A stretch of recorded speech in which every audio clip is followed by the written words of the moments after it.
So love addiction, just really quickly, good morning. I think you guys are trying to frame it to, I mean, I know you're trying to frame it to like where I'm this totally replaceable person.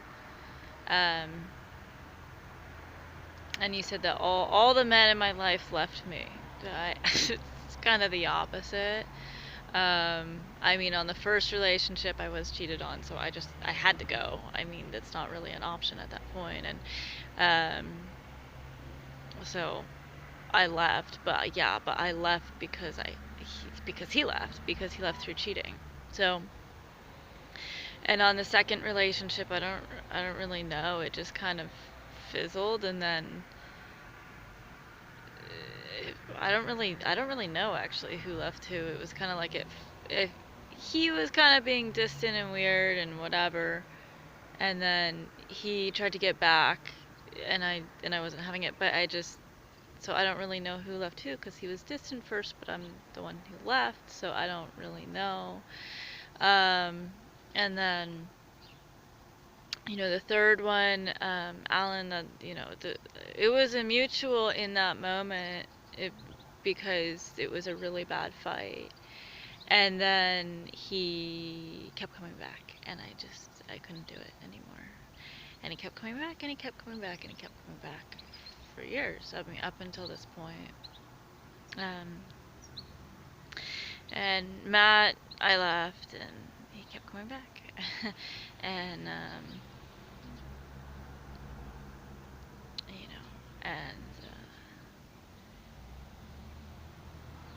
Ben, I mean, it wasn't a relationship though. So it's like, how can you get cheated on if it's not a relationship? Well, I don't really know, but it hurt my feelings. Ben was actually, he was saying that he was banging me way before he was. That was kind of the funny part.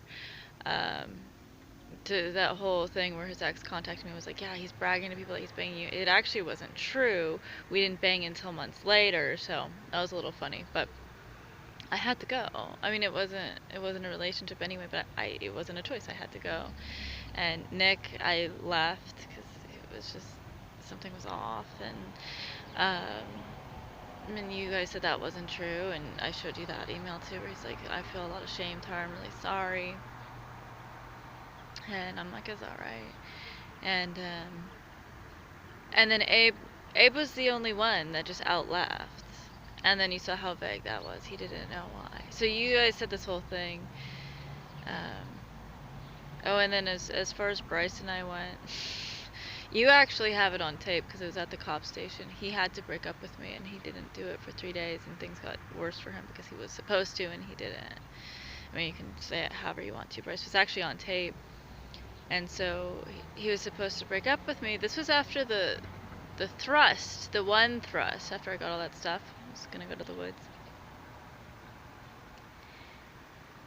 And then he yelled at me for the first time. And he was like, are you stupid or something? And his friend was like, whoa, whoa. And then he came up to me and was like trying to be all nice. And I was like, are you crazy? I mean, I knew what it was. But I was like, are you crazy? Like, you don't yell at me and then come to like, cuddle or whatever. And so I left, but it was inevitable. I always knew that. I think that kind of kept me from getting too attached because I always knew. I knew he wasn't going to walk the line. I knew it. He wasn't the one that was going to do it. And so part of me always kind of kept a distance because of that, because I knew it was going to end when they wanted it to. So you guys had a whole other thing where you said that everyone left me. Oh, and then Gustavo, I could show you those conversations, but there's so many of them. Just for years poured on the fucking affection and like sentiment and flirtation, just poured it out all the time. And then you guys were like, oh yeah, he didn't care, he just wanted to play video games. I was like, yeah, no. So anyway, and I don't know, you obviously don't have the audio, but at that time at his house, he goes, you are what every woman should be. You are the queen. You are what every woman should be. That is what he says, and that's on the audio, but you obviously don't have it. So, and then as far as love addiction goes, you guys are saying that I fall in love with everybody. No, no, that's not even a thing. I mean, I've been to a lot of SLAA meetings for like 3 years, and I've never heard of that. I don't know if you've ever heard of that. That's not really how it works. I mean, an SLAA member, especially female member, will tell you it's a strong fixation on one person. Um, to the point where it's you guys are saying disloyal. No, that's sex addiction. I'm a love addict first, sex addict second, and the sex addiction comes from um, that aspect comes from that one person and my fixation with them, and really what it is. I mean, you guys are saying it's like a physical, like, ooh, yeah, pleasure, and I'm like, really, that's not how I'm seeing it at all. For me, it's an existential thing. I mean, it's like the least sexy thing I could say, but it's honest. It's a need to connect. It's a need to be part of something, having absolutely directly to do with not having been connected to my family from very early on and feeling this void and this need to connect, to be recognized, having been swept under the rug so many times by my family. That's absolutely what it's about. And I mean, I'm not saying it's not also about my partner and caring for him and enjoying that too. It is, but as far as the addictive quality, that is what it is. So you guys are saying I'm having a lot of sex in general. Well, then that's not love addiction, and that's excessively rare for a female to have. We've now established, yes, I am female. So excessively rare, that'd be like 2%, and that would have nothing to do with love addiction. Um, so you couldn't really have both. It's just you just made up an MO that I don't even think exists. So no, I mean, did I have a lot of sex with my ex-boyfriends? Yeah. I mean, yeah, of course. That's part of it. But that had nothing to do with having a lot of sex in general. I don't like casual sex. I'm way too fucking sentimental for that. Um, so, you know, you guys are on this whole other thing, and no, and then you guys said I was disloyal, and you have no proof of that. Nobody does. I mean, you would think that something would have been in writing. Hey, you bitch, you cheated on me, but you don't have anything throughout the entire life because I've never cheated on anybody. And the reason is, um, because my parents got divorced when I was 5, and it had to do with cheating that I pointed out. So cheating takes on an entirely different meaning than any physical act. It's like it feels like the end of the world to me. Like that's why even though I wasn't with Ben, I'm like, I like cried when I found out he was cheating because it's about cheating. It's not about Ben. And it's not about cheating, it's about what cheating represents. And to me it was like the end of my family. And I'm the one pointing it out. So and yeah, I got the shit kicked out of me for that one.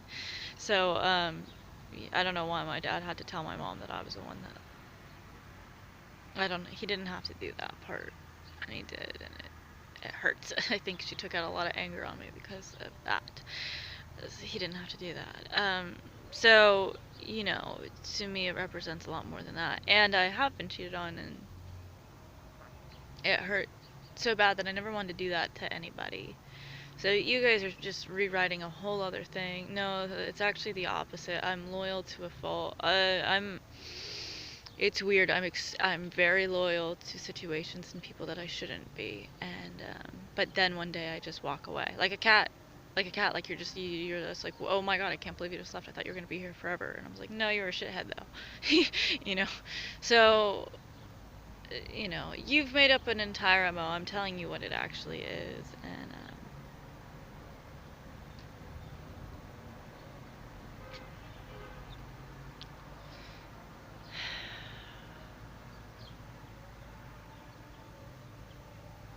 And it's a tough call for me, but not really, because I can't help it anyway. Where it's like, what do you do? Do you play the game, the distant game, and pretend you don't care and this or that, or you just be honest with who you are and how you feel about someone? And I always just go the honest way, and then that's what gets taken for granted, or they see it as weakness, or they see it as like, ooh, they're the ones in control, or whatever. And this is where it becomes problematic for me, and where, I'm perhaps I should be playing the game more or something, but I just never have. And I think that leads to disrespect on their part. I think the male brain is wired in certain ways where that is looked at as like your low value. Um, which maybe is why I relate to Lana's album so much. But Anyway, actually, yeah. Yeah, that's... So anyway, that's all that is. And then it becomes a thing of, if they are playing the game, then it's like, then you become attached to the game, not them, and then one day you get over the game, and then it's like, what was left? You know, it's like a whole thing. So at this point,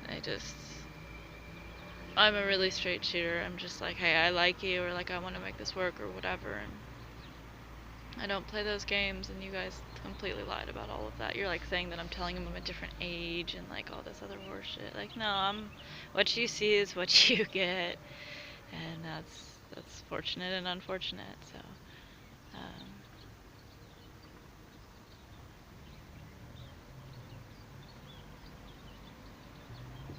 I do worry about this a little bit in the future, and it's probably not really ultimately important, but I do worry about it because my life is going to continue as public as it will be, and as many adventures that hopefully will come and I'll be around for.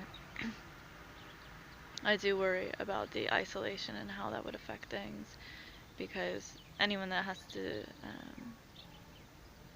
wants to be with me, they need to realize, like, in order to gain, you have to give up.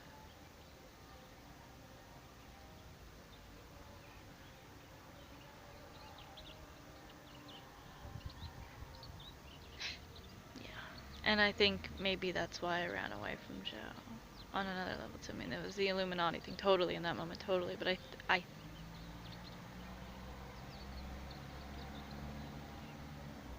yeah, I didn't think he could leave the crowd. I just didn't see it. Um, but Bryce could. Bryce wasn't like that. So, and the crowd is dangerous to me, and I never liked it to begin with. So,